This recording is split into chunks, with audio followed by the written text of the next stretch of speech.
हे class 11th कैसे हैं आप सब? आई होप आप सब बहुत अच्छे हैं, मस्त हैं एंड सभी सेफ हैं गाइस। सो स्टार्ट करते हैं बेटा जी आज के सेशन को। एंड आज के सेशन में हम लोग देखने वाले हैं सेल साइकिल को, वो भी बहुत ही सिंपल तरीके से एंड बहुत ही कम टाइम में।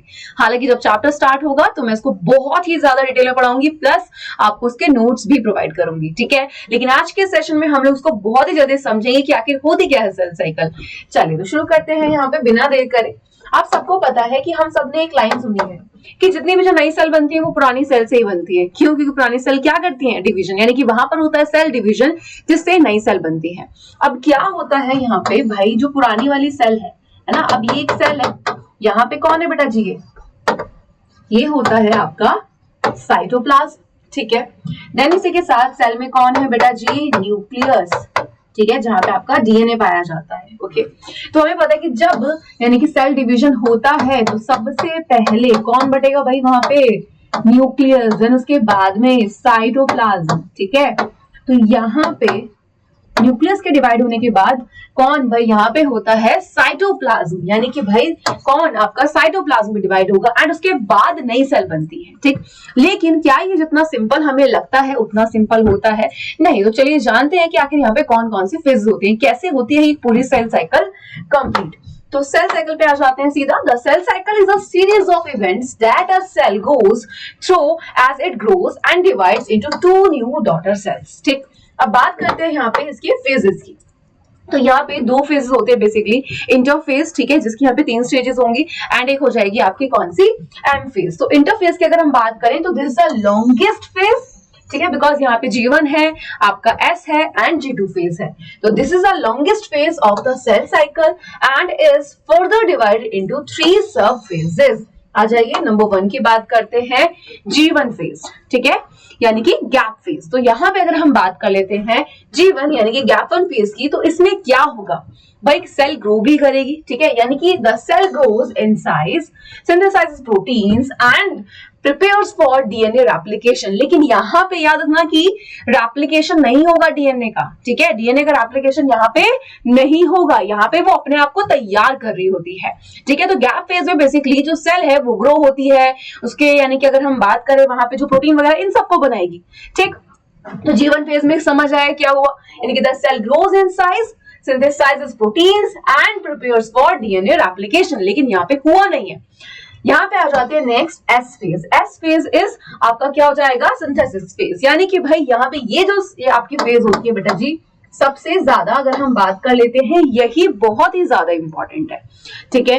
क्यों? क्योंकि यहाँ पे क्या होता है, आपकी 3 चीजें हो रही होती हैं।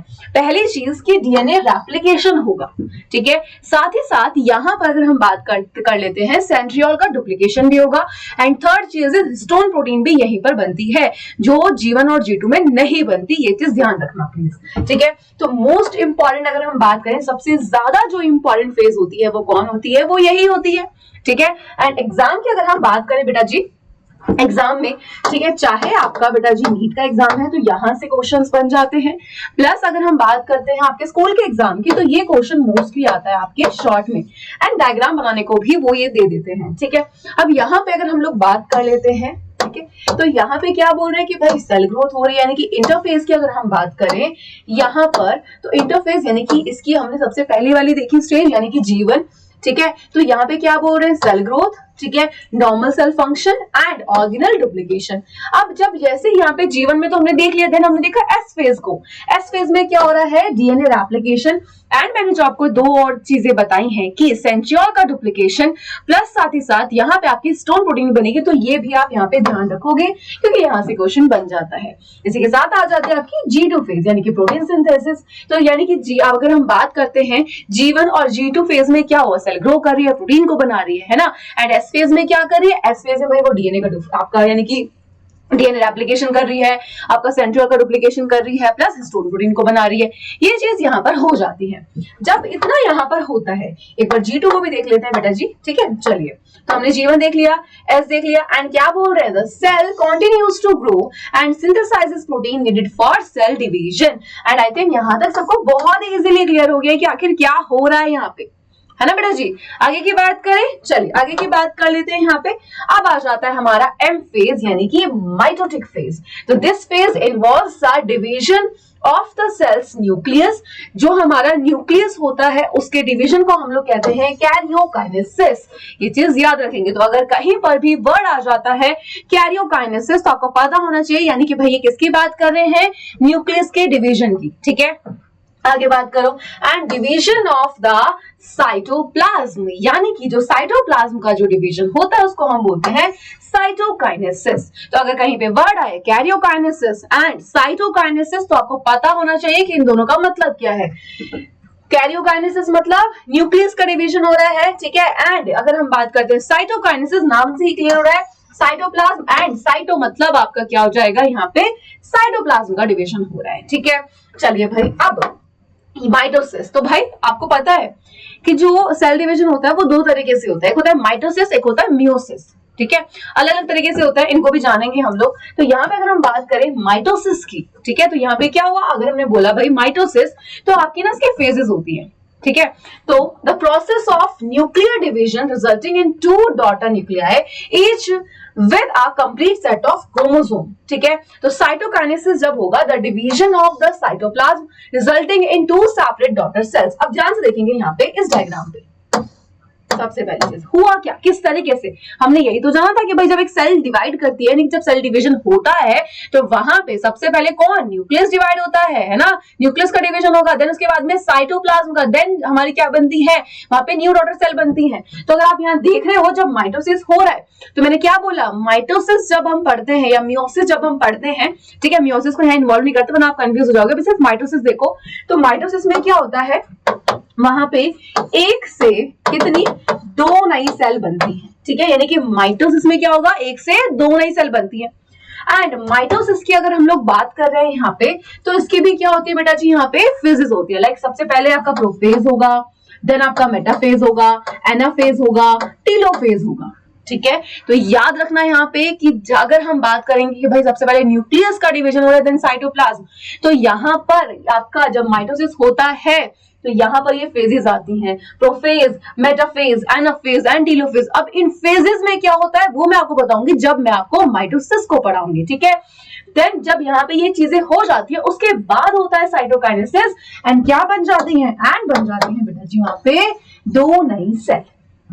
ओके है, क्लियर है। अब यहाँ पे ना आप एक चीज और सुनते हो, ठीक है, दैट इज जीनोड फेज, है ना।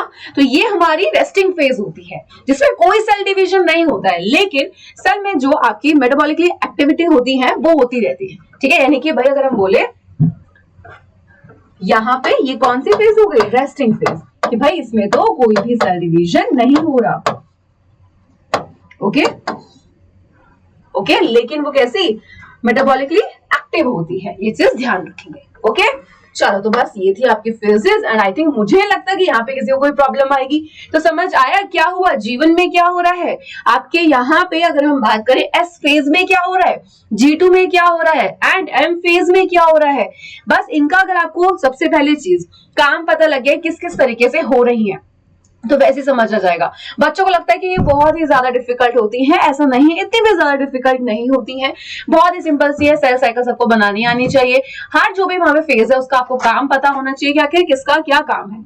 ओके है, क्लियर है यहाँ पे इतनी चीजें अच्छे से। चलिए तो यहाँ पर बस आपको इन फेज जितनी भी दी गई हैं इनका काम आपको पता होना चाहिए एंड बहुत ही सिंपल तरीके से मैंने पढ़ाया है। हालांकि जब आपका लेक्चर स्टार्ट होगा, ठीक है, चैप्टर स्टार्ट होगा, बहुत डिटेल में तो हम जानेंगे ही जानेंगे। ओके है, चलिए एक बार जल्दी से रिवाइज कर लें। सबसे पहले आपको क्या पता होना चाहिए बेटा जी, ये वाला डायग्राम आप सब बच्चे बना लेंगे जिसमें पूरी साइकिल आपको मैंने समझाई है।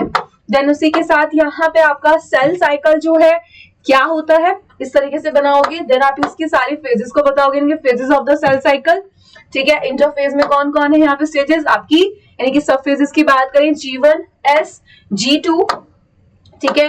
देन आ जाता है हमारा second is M phase. Then हमने जाना कि भाई वहां पे कैरियोकाइनेसिस क्या होगा, साइटोकाइनेसिस क्या होगा, है ना। एंड जब माइटोसिस होगा तो क्या क्या होगा, prophase, metaphase, anaphase, telophase. Then उसके बाद में क्या हो जाएगा, माइटोसिस होने के बाद में यहाँ पे आपका साइटोकाइनेसिस यानी कि आपका साइटोप्लाज्म क्या हो जाएगा बेटा जी, डिवाइड। एंड इस तरीके से हमारी सेल साइकिल हो जाएगी कंप्लीट। और मैंने आपको बता दिया कि जी नोड का क्या काम है। चलिए तो आज के लेक्चर करते हैं यहीं पे खत्म। बहुत ही कम टाइम में बहुत ही सिंपल तरीके से पढ़ाया है। आने वाले लेक्चर में मैं आपको माइटोसिस एंड म्यूसिस को पढ़ाऊंगी, ठीक है। उसकी जो भी आपकी यहाँ पे अगर हम बात करें कि भाई माइटोसिस क्या होता है, म्यूसिस क्या होता है, ठीक है, डायग्राम के साथ पूरा बहुत ही आसान तरीके से समझेंगे। तो मिलते हैं नेक्स्ट लेक्चर में, तब तक के लिए bye bye and take care guys.